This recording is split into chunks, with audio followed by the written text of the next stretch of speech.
Ранее, в предыдущих видео, мы с вами уже разобрали некоторые неопровержимые доказательства продолжения жизни после смерти физического тела и обязательного выживания личности после завершения ее земного пути. Я показал вам и некоторые собственные документальные фотографические доказательства этого непреложного факта, полученные мною от духов с загробного уровня мироздания. Мы еще не раз будем возвращаться к таким доказательствам в дальнейшем, и я обязательно продолжу рассказывать вам о них и показывать наглядно. Сегодня как раз такой случай. Мы разберем еще одно железное доказательство жизни после жизни, которое не получается опровергнуть ни у одного скептика. Околосмертные переживания, или сокращенно ОСП, могут испытать все люди на планете, оказавшиеся в критической ситуации неминуемой гибели или клинической смерти, независимо от их пола, вероисповедания, происхождения, цвета кожи, страны проживания, уровня материального благосостояния, ориентации, религиозных и политических взглядов, кулинарных предпочтений и так далее. Их свидетельства об испытанном опыте обнаруживают потрясающие совпадения и сходства, что уже само по себе является доказательством продолжения жизни после смерти физического тела. Но есть еще одна группа свидетелей-носителей ОСП, заслуживающих особого внимания и дающих в распоряжение исследователей посмертной судьбы человека еще одно железобетонное доказательство. Это маленькие дети до 6 лет. Их свидетельства особенно ценны, потому что в их возрасте они обычно еще не знакомы с понятиями смерти, жизни после жизни, они не предвзяты, не имеют устоявшихся религиозных взглядов с их стереотипами и ограничениями, они не переполнены страхами смерти и не обладают ожиданием наступления каких-то определенных событий в случае собственной смерти. Многие врачи и ученые исследовали детские ОСП. Такие профессионалы, как Реймонд Моуди, Брюс Грейсон, Элизабет Кюблер-Росс, Джеффри Лонг, Кеннет Ринг, Пим Ван Ломель и другие на протяжении многих лет опрашивали маленьких пациентов об их ОСП и пришли к однозначным выводам, что те не выдумывают, не лгут, не повторяют убеждений своих родителей, а говорят о своем личном опыте и рассказывают то, что считают чистой правдой. Зачастую даже наоборот, дети, которые росли в атеистических семьях, вдруг обнаруживают в рассказах о своем ОСП сведения, кардинально отличающиеся от царящих в семье убеждений. Они уверены в существовании жизни после жизни, рая и любящего всех Бога. Или же дети из суперрелигиозных семей в своих рассказах об ОСП, к удивлению родителей, утверждают, что у ангелов нет крыльев, а Бог – это не старец на облаке, не человек в белых одеяниях с длинными волосами и бородой, а просто разумный свет, который испускает из себя всепоглощающую любовь. Исследователи обнаружили, что ОСП детей почти ничем не отличаются от ОСП взрослых. Единственное важное отличие, которое они демонстрируют, это то, что вместо родителей на той стороне их чаще всего встречают умершие ранее бабушки и дедушки.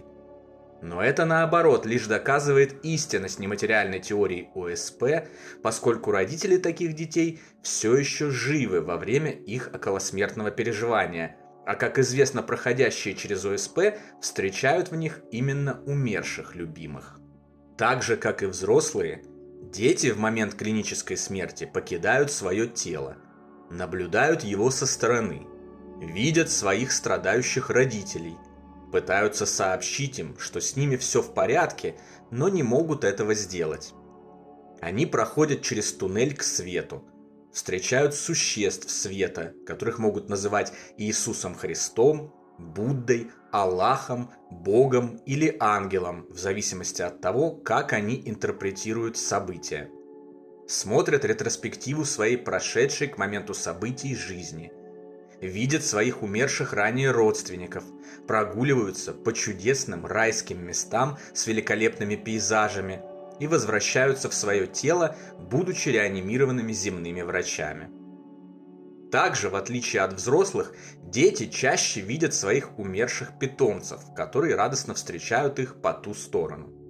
И хоть многие взрослые, прошедшие ОСП, тоже рассказывают о подобных приятных встречах со своими кошками и собаками из прошлого, их частота среди детских пациентов значительно более высока.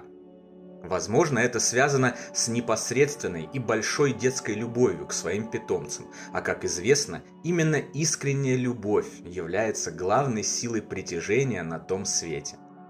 Как и взрослые, дети видят события ОСП, если в жизни они слепы, слышат, если не обладают слухом, передвигаются, если в жизни они не могли этого делать в связи с инвалидностью.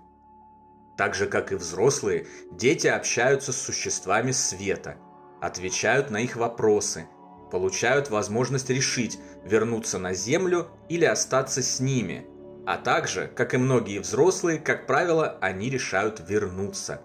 Потому что на Земле все еще остаются дорогие их сердцу люди, а значит и задачи, которые должно выполнить, и, следовательно, уходить еще рано. Существа света напутствуют их и возвращают в земную жизнь. Как и взрослые, дети узнают из своих ОСП информацию, о которой не могли знать раньше. Например, распространены случаи, когда вернувшиеся с того света дети спрашивали своих родителей, правда ли, что у них есть братики и сестры. Они встретили их по ту сторону, выглядели здоровыми и счастливыми и сообщили им об их родстве. Шокированные такими вопросами родители были вынуждены признавать, что действительно до их рождения у них были другие дети, которые умерли при тех или иных обстоятельствах. Это являлось тайной, о которой ребенок не мог узнать никаким образом. Получение во время ОСП информации, которую невозможно было узнать никаким другим образом, кроме как получить ее от умерших, является еще одним железным доказательством продолжения жизни после смерти. Если, конечно, не воспринимать всерьез утверждение скептиков, что ребенок просто когда-то подслушал разговоры взрослых с этими сведениями и решил поделиться с ними своим знанием именно после выхода из комы.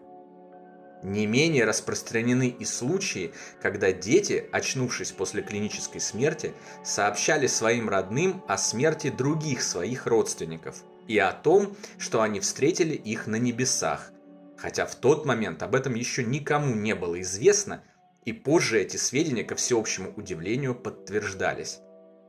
Действительно, пока ребенок лежал в коме, кто-то из родных умирал, и он никак не мог узнать об этом, кроме как только паранормальным способом от самого умершего. Басни скептиков про выдумки и фантазии, ложь родителей, подслушанные разговоры и прочие глупости ради опровержения любой ценой, лишь бы не признать очевидного, снова опустим. Всем известно, что дети те еще фантазеры, но ОСП это совсем другой случай. Если ребенок в своих рассказах демонстрирует абсолютное сходство с огромным массивом данных взрослых ОСП, говорит о вещах, о которых он ранее не имел никакого понятия, ни о каких выдумках и фантазиях не может идти и речи. Кроме того, любому родителю прекрасно известно, когда их чадо выдумывает, а когда говорит правду. ОСП детей – еще одно, возможно, самое важное и твердое доказательство в цепи подтверждения жизни после жизни, которое сейчас необходимо миру как никогда, чтобы снизить накал жестокости и насилия, повернуть людей лицами друг к другу и напомнить им о нашей божественной природе, бессмертной сущности и безусловной важности любви и прощения ради спасения всего нашего вида. Неудивительно, что дети, самые светлые и чистые душой создания на Земле, стоят в авангарде на пути к решению этой задачи.